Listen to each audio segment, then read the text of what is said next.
Assalamualaikum warahmatullahi wabarakatuh.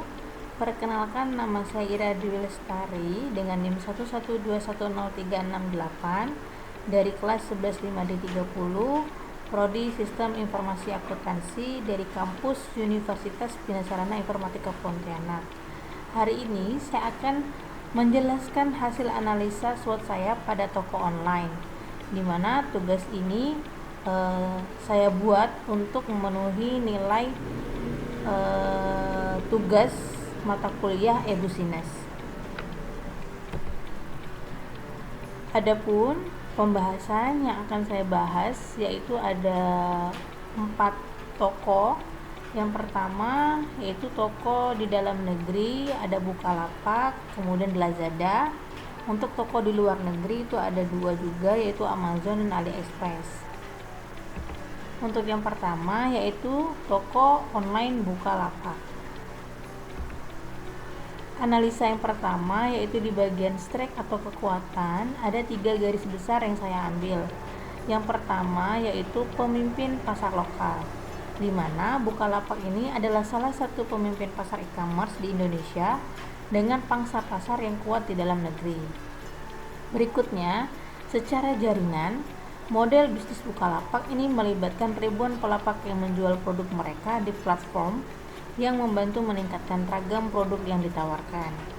Yang ketiga yaitu kemitraan lokal, di mana Bukalapak ini memiliki kemitraan dengan pedagang lokal dan bisnis kecil yang mendukung ekonomi lokal. Berikutnya yaitu di bagian weakness atau kekurangan, juga ada 3 garis besar yang saya ambil, yaitu keterbatasan global. Bukalapak saat ini fokus pada pasar Indonesia, sehingga terbatas dalam hal ekspansi global. Selanjutnya yaitu kualitas produk yang bervariasi, di mana kualitas produk yang ditawarkan oleh Bukalapak itu dapat bervariasi, dan ada juga risiko di mana pembeli menerima produk palsu atau tidak sesuai dengan deskripsi. Berikutnya itu kompetisi yang intensif. Persaingan di pasar e-commerce Indonesia sangatlah ketat, dengan pesaing seperti Shopee dan Tokopedia yang juga bersaing untuk mendapatkan pangsa pasar. Selanjutnya di bagian peluang atau opportunities, di mana yang 3 poin garis besarnya itu ekspansi ke layanan lain. Bukalapak itu dapat mempertimbangkan ekspansi ke layanan lain seperti pembayaran digital, logistik, atau bahkan vintage. Kemudian ekspansi geografis, di mana Bukalapak ini berpeluang juga untuk memperluas operasi ke pasar-pasar di luar Indonesia. Yang ketiga yaitu inovasi teknologi. Harapannya Bukalapak itu juga dapat memanfaatkan teknologi seperti kecerdasan buatan, analitik data, dan pengiriman drone untuk meningkatkan pengalaman pelanggan dan efisiensi dalam operasional. Berikutnya yaitu ancaman atau threats, di mana persaingan yang ketat. Bukalapak ini memiliki persaingan yang sangat sengit di pasar e-commerce Indonesia, yang bisa saja mengancam pangsa pasar dari Bukalapak itu tersendiri. Kemudian yaitu regulasi pemerintah, di mana perubahan dalam regulasi perdagangan atau pajak itu juga dapat mempengaruhi operasi dan profitabilitas suatu perusahaan. Berikutnya isu keamanan data, di mana ancaman terkait dengan pelanggaran data dan keamanan transaksi online itu juga dapat merusak reputasi dari suatu perusahaan. Yang kedua yaitu toko online Lazada. Yang pertama yaitu di bagian kekuatan atau strike, juga ada 3 poin yang saya ambil, yaitu kepemimpinan di Asia Tenggara, di mana Lazada adalah salah satu pemimpin pasar e-commerce di Asia Tenggara yang mencakup sejumlah negara seperti Indonesia, Malaysia, Filipina, Thailand, dan Vietnam. Berikutnya, secara jaringan logistik, Lazada telah mengembangkan jaringan logistik yang kuat di seluruh wilayah termasuk layanan pengiriman ekspres. Untuk di bagian promosi dan diskon, Lazada sering menawarkan promosi besar-besaran serta diskon yang menarik pelanggan serta bisa mendorong tingkat penjualannya. Kemudian untuk di bagian kekurangan dari Lazada atau weakness, yaitu persaingan yang sengit, di mana persaingan di pasar e-commerce Asia Tenggara itu sangatlah ketat, dengan pesaing seperti Shopee dan Tokopedia yang juga memiliki pangsa pasar besar. Berikutnya isu kualitas produk, di mana kualitas produk di Lazada itu dapat bervariasi dan bisa saja terjadi resiko di mana konsumen menerima produk palsu atau tidak sesuai dengan deskripsi. Berikutnya yaitu masalah dalam logistik. Walaupun Lazada memiliki jaringan logistik yang besar, masih ada saja masalah yang terkait dengan keterlambatan pengiriman serta kerusakan produk selama pengiriman. Berikutnya, secara peluang atau opportunities, yang pertama yaitu ekspansi ke negara-negara baru.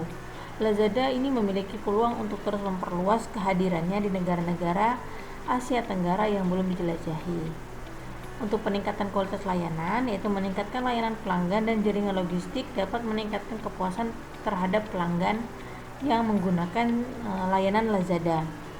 Berikutnya, diverifikasi produk dan layanan, di mana Lazada bisa menambahkan produk serta layanan baru seperti makanan, unit layanan kecantikan, serta dapat membuka sumber pendapatan baru bagi suatu perusahaan. Selanjutnya yaitu bagian ancaman atau threats, yaitu persaingan yang intensif, di mana persaingan yang semakin sengit di pasar Asia Tenggara itu bisa saja mengancam pangsa pasar pada toko Lazada.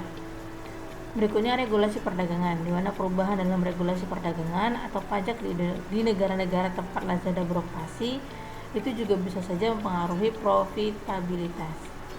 Berikutnya yaitu tren konsumen, di mana perubahan dalam preferensi konsumen dan tren belanja online itu juga dapat mempengaruhi permintaan produk di Lazada.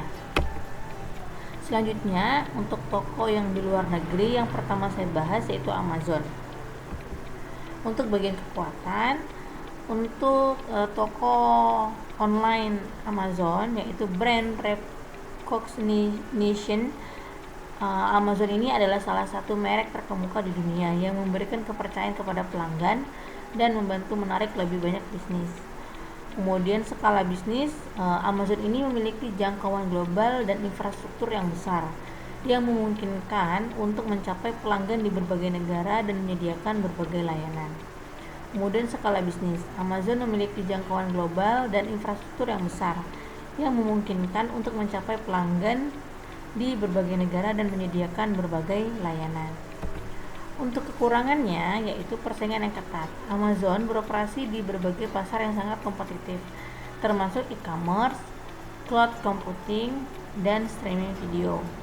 Berikutnya, marginal profitabilitas. Amazon terkenal karena fokusnya pada pertumbuhan daripada keuntungan jangka pendek yang dapat menghasilkan margin keuntungan yang tipis. Selanjutnya, ketergantungan terhadap logistik.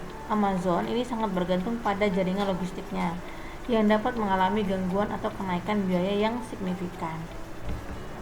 Untuk secara peluang atau opportunities, pertumbuhan e-commerce. Terus meningkatnya belanja online ini memberikan peluang pertumbuhan yang sangat besar bagi Amazon.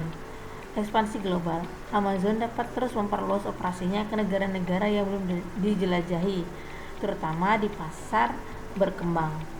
Selanjutnya, inovasi teknologi. Amazon itu bisa terus mengembangkan teknologi baru seperti drone pengiriman, kecerdasan buatan, dan IoT untuk meningkatkan operasinya.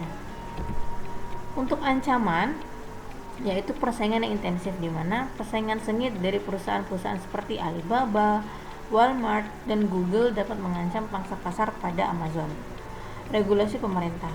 Regulasi yang lebih ketat terkait privasi data, perpajakan, serta monopoli dapat berdampak negatif pada bisnis Amazon.